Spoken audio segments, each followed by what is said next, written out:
Welcome to the Real Estate Fight Club, a podcast for agents where you'll witness a battle of opinions about topics affecting your real estate business.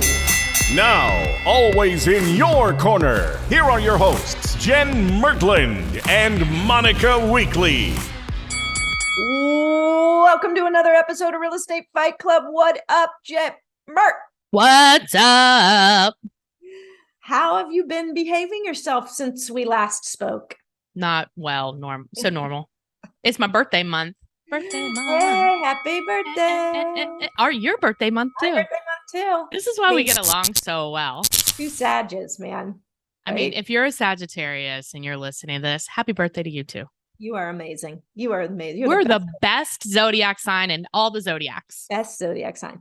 Hey, if it is your birthday month as well, and you are a Sagittarius, I should say, because not all of December is Sag, I don't think. If you're Sagittarius, go to one of our social media pages and let us know, because we want to give you a birthday shout out. Yes. All right. Okay. Thank you for joining us for another episode of Real Estate Fight Club. You know, we love that you're here, and we especially love when you share our podcast, when you subscribe to the podcast. It really makes all things comment and give us hell. Yeah. Visit us on our social Insta Twitters. No, not on Twitter. Insta TikToks. Exactly. All right, guys. Today, Jen and I are going to duke it out over this. Are open houses still a viable way to get business? Are open houses still a viable way to get? What do you think, Monica? Well, yeah. No. Yes. No. Yes, they are. We are not even going to fight about this because no is a dumb answer. It's not a dumb answer. Okay. Why? Yes. Oh, okay.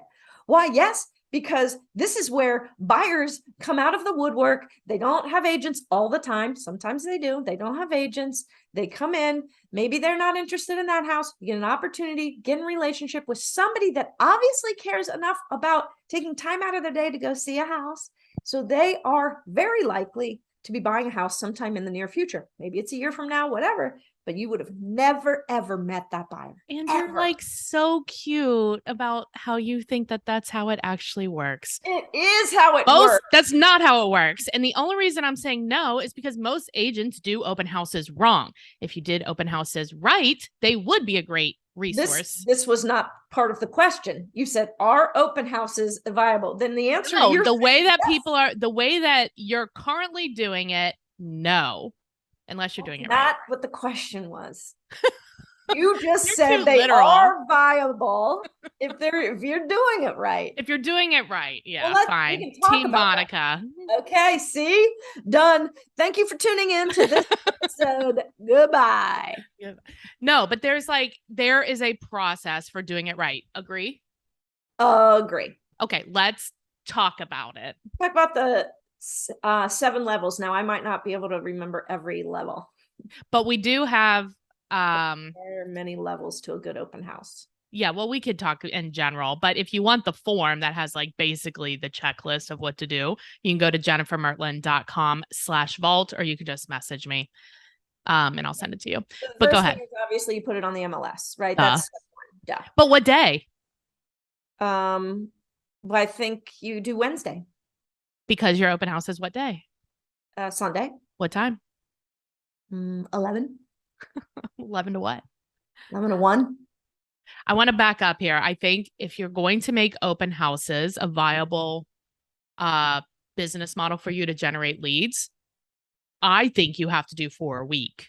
Do you agree? 3 to 4 a week, every week. Yeah. If it's your strategy, you know, I know a lot of agents, and you know these agents, they came to town, they didn't know a single soul, and they built a massive business based on open, but it was their one thing, and they spent all week getting people to come. They spent all week. But if it's not going to be a viable business strategy, why would you do it? That's dumb. You're just wasting time, and you're not going to do all 7 levels or 8 or how many ever you add or 6, whatever it is. And you could be doing something else that is your strategy. So I would submit to the court of Real Estate Fight Club that if you're going to do it right. If you're not going to do it right, don't freaking do it. Okay. Well, you're in contempt of court. So you have to go Always. sit in the corner. All right. Now, listen, yes, if you're going to make this your strategy, then you're going to have to understand the 7 levels and you're going to have to freaking get it right. Yeah. If this is not going to be your strategy, you can still get clients out of a standard, basically run open house. You can, I have, it's a fact. No. Now you got to have the right house. Why do stuff that's you're not gonna do it right? That's dumb. Because I can pick up a couple buyers out of it. Sharon just did. She did an open house on $1 million property 2 weekends in a row. She probably has 4 people she's working with right now to find something. Whatever. It works. All right, carry on. Whatever. It's evidence. You were just like, it's $1 million house because our average price point is $4. It was $1 million house. That's why we were excited about doing it. Look, if you're going to do open houses, do it where you want to do business. So right? That's good. I can get with you on that. $100,000 condo open if you don't want that shit. Doesn't make any sense. Agreed. So yes, putting it on, if you're going to have your open house on Sunday, then, if you're going to do it, we generally recommend about an hour and a half, unless you're doing like the online bidding, but that's like totally different. Right. So yeah. So like an hour and a half. And then like we found 2 to 3:30 to be our best attended ones. Is that right? After church. After church. But that's probably dependent on where you live. And not football season. You wouldn't do that. That's right. No, you could do Saturday mornings though. That works too.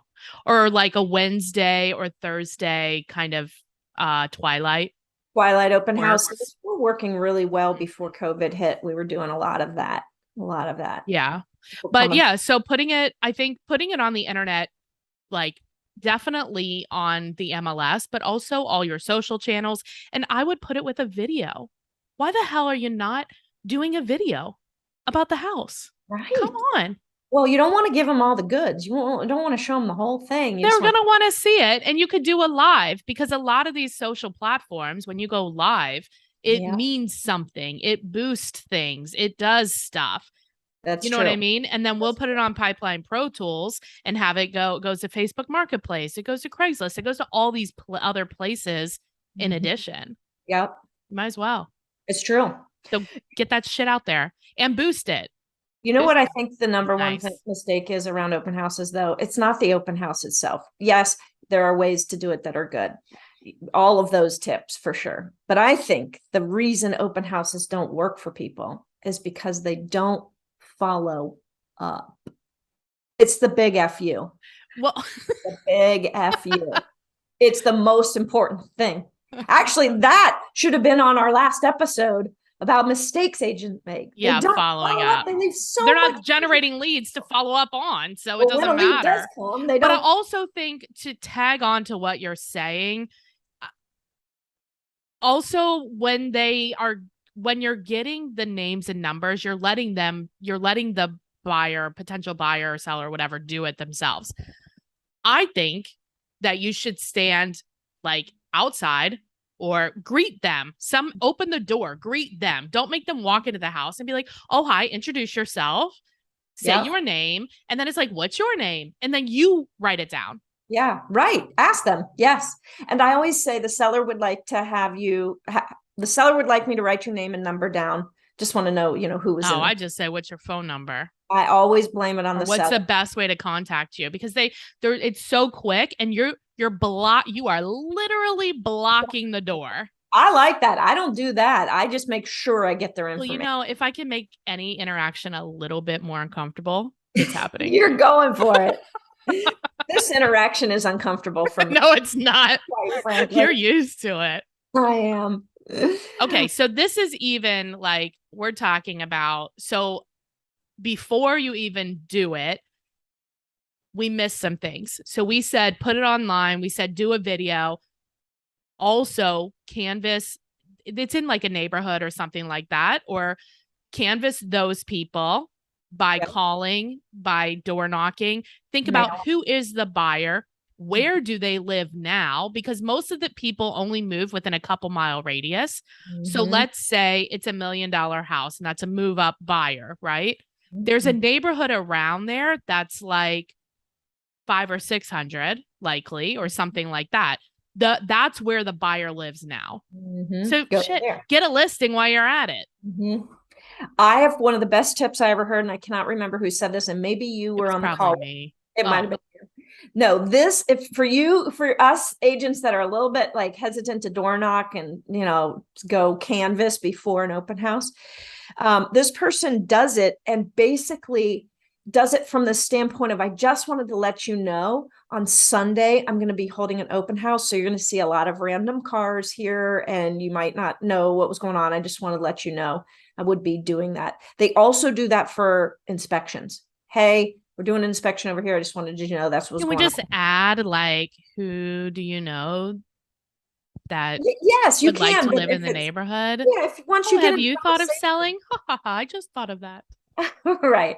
No, for sure. But I think if you're uncomfortable and you want to just give a service, that can be, hey, I just want to let you know I'm going to be holding this open house. Obviously, we hope there are a lot of cars, but if anything is blocking or anything, you just come let me know. I'll take care of it. But you have to you can't leave the flyer. You have to knock on the door. Yeah, right. You want to get in conversation, right? You want to get their information if you can. Or 2 pro tips for, sorry, go ahead. What? So you can invite them to the open house. Yeah. You ever been in your neighbor's house? Come on. Should we take a break? We better. We should take a break. This is a lot. Because you have a pro tip you're coming back with. I have 2 pro tips for door knocking. All right. Okay. Yes. So if you are an agent and you want to find out how to partner with Monica and I, we are looking for you. We want to help you grow your business. We want to help you achieve that time freedom you've always been looking for, that financial freedom that you've always been looking for. But we don't want to take any of your commission. We don't want you to pay us a coaching or consulting fee. We want you to keep all the money. It's not your grandma's team. Not your grandma's team. Not your grandma's team. It's more like your dad's, right? It was really male dominated back then. What? Right. So schedule a quick call with us today by calling or texting 513-400-1691. Let's check out our favorite partners. And when we return, I'll give you 2 pro tips. Hi guys, Monica Weekly here. You know how you're supposed to post about real estate every single day on Facebook? Yes, you do. And the reason is, if we don't remind our Facebook friends what we do for a living and how we help people, they will forget about it. We know it's our job to inform, educate, and demonstrate what we do for a living. Well, I'm coaching agents all around the country, and they understand that, but they're not doing it. And I ask them, why aren't you doing it? Probably just like you. And they said, Monica, we don't know what to post. Can we just borrow your stuff? Because I love creating Facebook posts. And these can often be used over on Instagram as well. So I said yes, and people were borrowing my stuff. So I created finally a product that you can sign up for free. It is free, guys. There is no reason for you not to sign up for this. It's ghostposter.com, GHOSTPOSTR, no E in there, just TR.com. And what you're going to get is you're going to get a Facebook posting idea to your email every single day. So not only do you have this great idea, but you've been reminded, oh yeah, I need to post. And that's Monday through Friday. And if you don't love the post or you think, gosh, I'd like something else, well, you're also going to get access to a library of over 600 different posts for you to choose from by category. You're going to love it. Go sign up, ghostposter.com. Don't waste a minute. And then be sure to join the private Facebook group. All right, I'll see you in there. Welcome back. Let's get back to the battle inside of the ring. Jen very quickly caved that yes, open houses are a viable way. I did not quickly cave. You said with a caveat that it should be a well executed open house, but it is. It should, but if you're gonna do it wrong, I don't think you should do it. Lord, what are your pro tips? Let's just give the people what they want. 2 pro tips to door knocking. Okay. 1, do not leave the flyer or the hanger or whatever you have in the mailbox. It is a federal violation. Federal offense. The postmaster has called me before. Because people don't like it when you open their mailbox. Look, I'm not trying to take their mail. What if I pay a bill? Then would you like it? Yes. I'm going to pay 1 bill in the neighborhood. You could advertise that. If you leave your bills in the mailbox. If you answer your door. Yes. I'll pay a bill. But also bring rubber bands.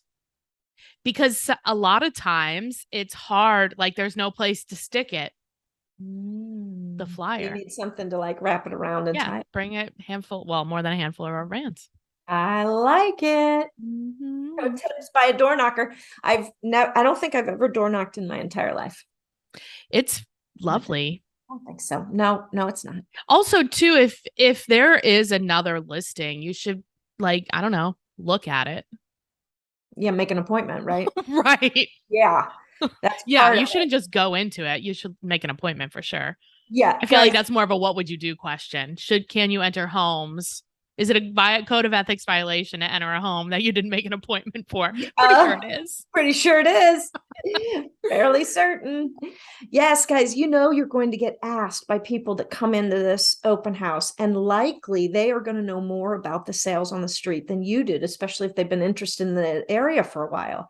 And you do not want to be embarrassed by a buyer knowing more than you do about the condition of a house up the street. It's just awful. And having like a binder for potential buyer clients to look and see what else is available. And you can call it something fancy that it's like, hey, we do this special binder for our clients. Would you like to like set up an appointment? Here's the buyer agreement, sign here, and I'll show you the binder. I like it. All right. Well, I think we can put this one down as Team Monica for sure, because that happened quickly. But I also think there were good tips in here. And if you guys do want to know about the 7-level open house, do go to the vault. Right? Yes, it's jennifermertlin.com/vault, or just message me and I'll just send it to you. Yeah, that's easier. That's easier a little bit, but that vault has a lot of cool tools in it. Yeah, you should visit the vault. The vault. All right. Thanks for listening, guys. We appreciate you. We also love seeing you on our social platforms. We're on Facebook. We're on Instagram. We're on the TikTok. Don't stop. And, reach out to us. Let us know what you think. Are you an open house king or queen? We'd love to know. Do you have a tiebreaker on this, Jen? Of course we have a tiebreaker. Definitely stay tuned for that. Are they also Team Monica? I'm not telling you. Okay. All right, Monica, have a good one. You too. See you next time. I am here with Karen Santaella. Hi, Karen. Hi, good morning. Morning. Thanks for coming on. So we are going to talk about how to stand out at an open house. So you have been, how long have you been in real estate? 14 years now. Nice. Happy anniversary, maybe. Thank you. Yes, just had one. And you're in Arizona with HomeSmart. Now, I guess we're kind of like, we assume that if a customer is coming to your open house, they're probably going to a lot of open houses. And oftentimes they are also sellers. Yes. So talk to us about your process, about how you stand out as a real estate agent and what you do to get them to work with you. I approach every person that comes in my open house as if I'm having a 30-second job interview. Yeah. And so the way to get to stand out above the competition is to offer them something of value, and to not immediately try to glean their email or their phone or any of their information, but to establish trust by offering them market data. And so I dial it in really specifically for our market. I ask them what they're looking for, where they're living now. A lot's asking them. People like to talk about themselves. Right. And it helps them open up too if you're asking, because they're probably like at first freaked out. They don't want to be sold anything, right? Exactly. Everyone's super touch sensitive with all the emails and, the online marketing and everything. People are kind of touched out. But if you can prove to them that you could help them, then they're very willing to at least give a listen. Nice. So what is the data that you're giving them, or how are you preparing for this open house? I mean, you have a sense of like their budget and sort of what they're looking for, right? Like that's why they're there.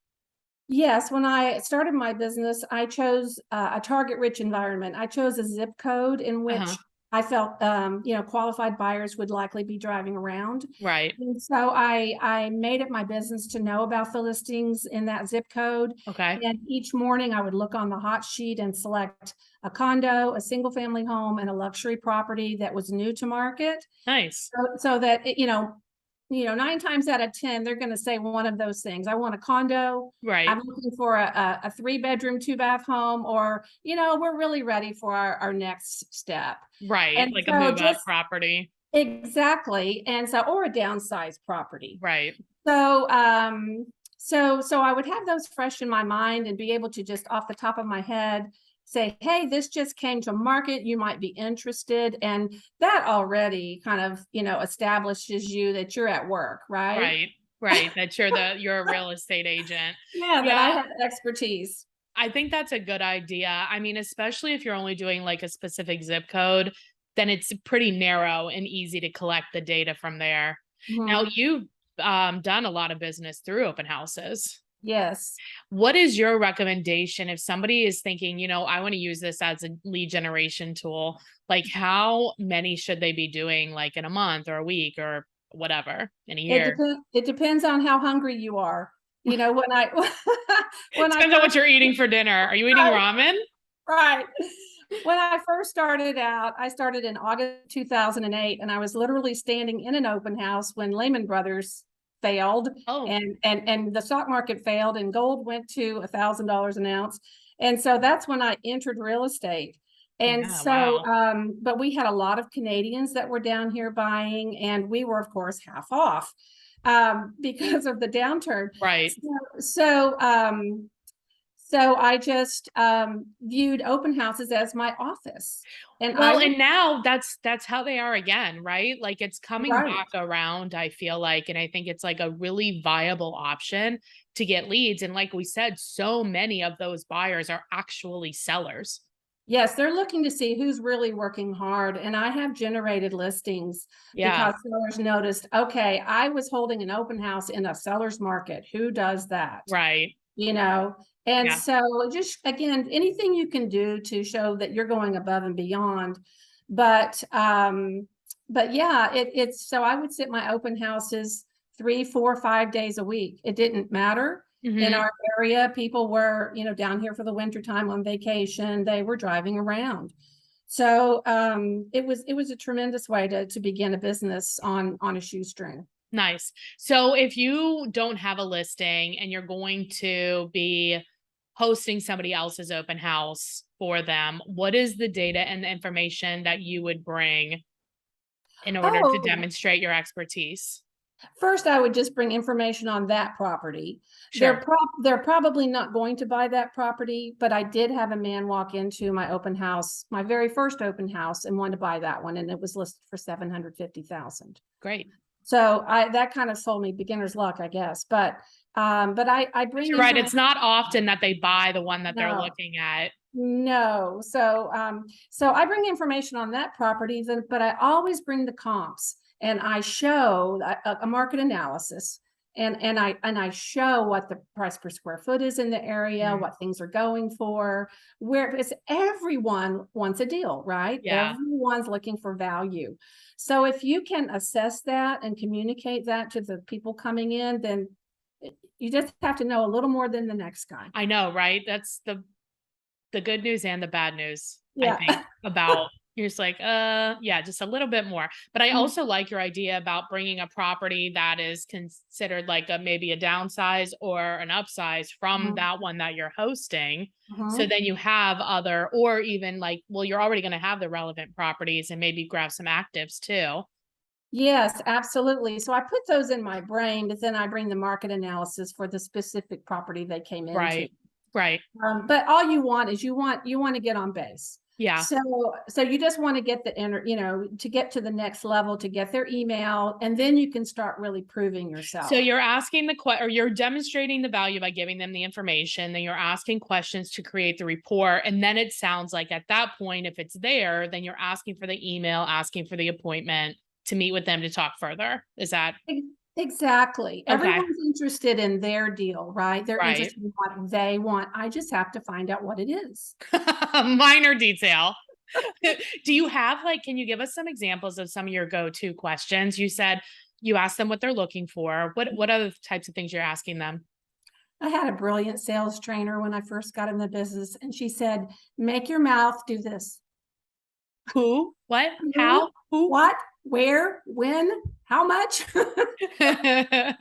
Exactly.